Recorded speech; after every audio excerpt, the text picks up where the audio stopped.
right, ready?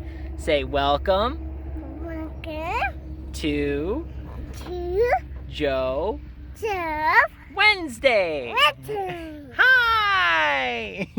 Say hi. Oh, never mind. Say wave hi. Hi. Yay. So, like the lady said, welcome back to Joe Wednesday. How's it going? What's new? Let's see, what's new for us? Well, I guess first I want to say Happy Veterans Day to everybody, and happy birthday to the Marines. That obviously Mitch, happy birthday Marines to you guys, and your kind of extended military family that you got down there. So best wishes to all down there. Let's see. So Lydia updates. So obviously we were playing at the playground and having a good time. Because Lydia's daycare, or at least her classroom, had to close down.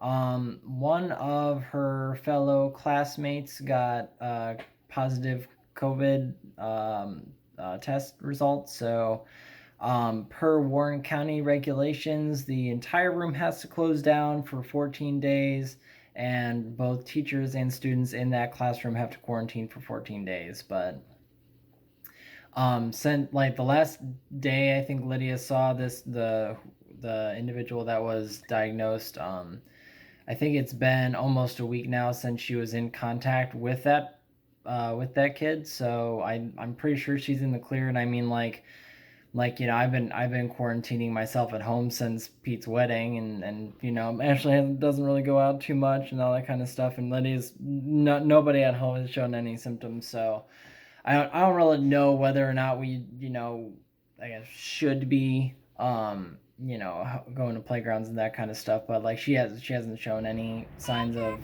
anything. So we're kind of, throwing her a bone since she's stuck at home with us again. Um, but yeah, we're basically back to the schedule that we had in April.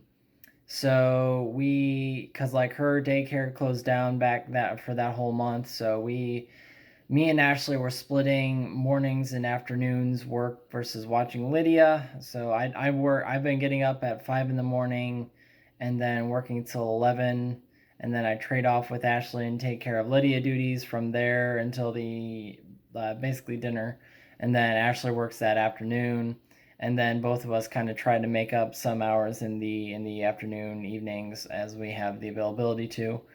Um, Overall it's not too bad. And I mean, like, honestly, I have plenty of vacation hours that I'm not going to be able to use before the end of the year. So if I end up not being able to make up the time, I mean, I have that. But that's the issue is really like, oh hey, our my company is getting hit with or at least I should say my team is getting hit with work orders right now. So it's a great time to be, losing an employee's availability. Yeah, so so that's not the best timing, but generally we're fine there. And like I've already talked with Dad and let him know what's going on. So if there's a couple days when he could come down and just watch Lydia for the day, just to let Ashley and I have a break and just work a regular day and that kind of thing, we'll probably do that as long as everybody stays symptom free, because we're not going to bring anybody in the house if any of us start getting sick. But so far so good. Um, Let's see. So I guess just to vent a little bit about this situation, just to get it off my chest, down in my head, I guess. Like at this point, I'm gonna be quarantining for almost a month, thanks to other people, and I'm kind of pissed by that.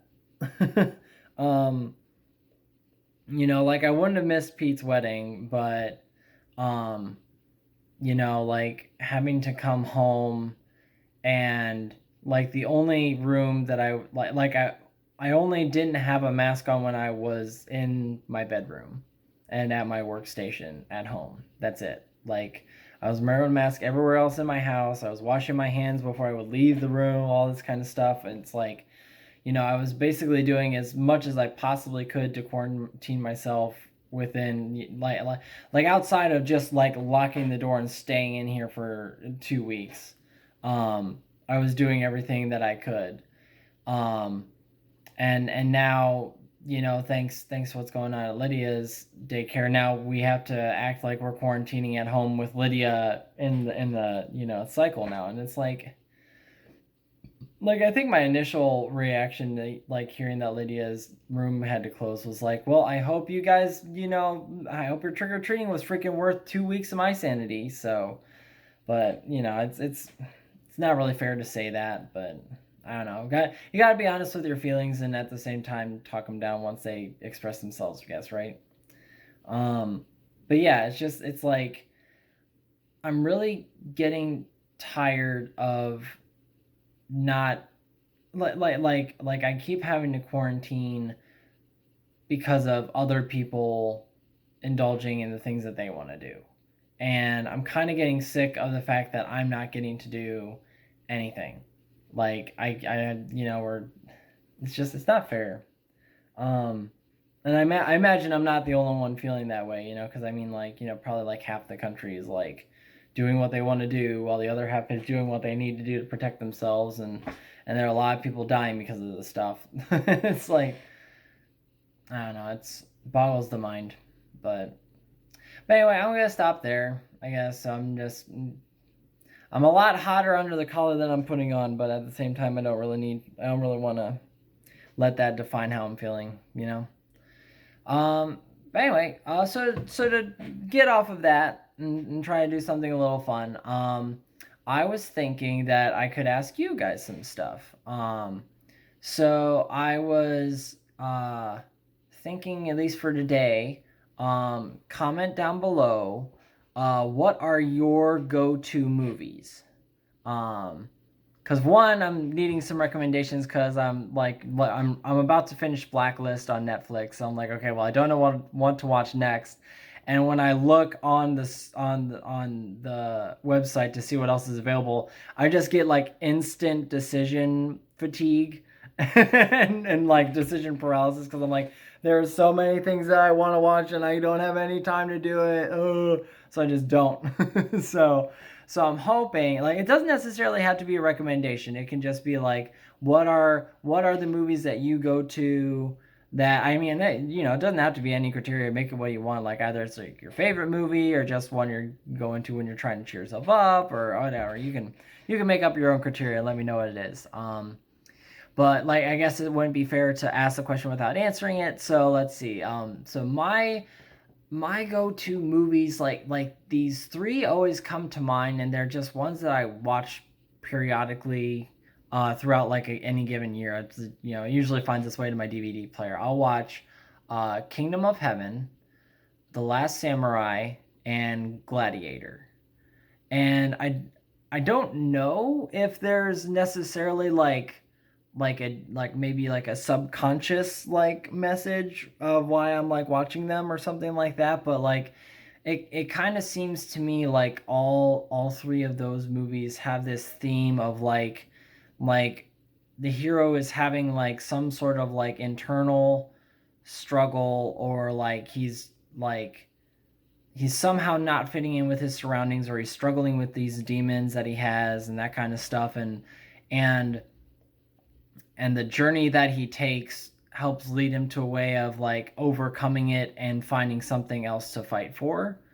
Um, and I don't know, I just like because I like the action movies, but like I like them to also like have a point. I think because like I've I like watching the James Bond ones, for example. Like I like those action movies.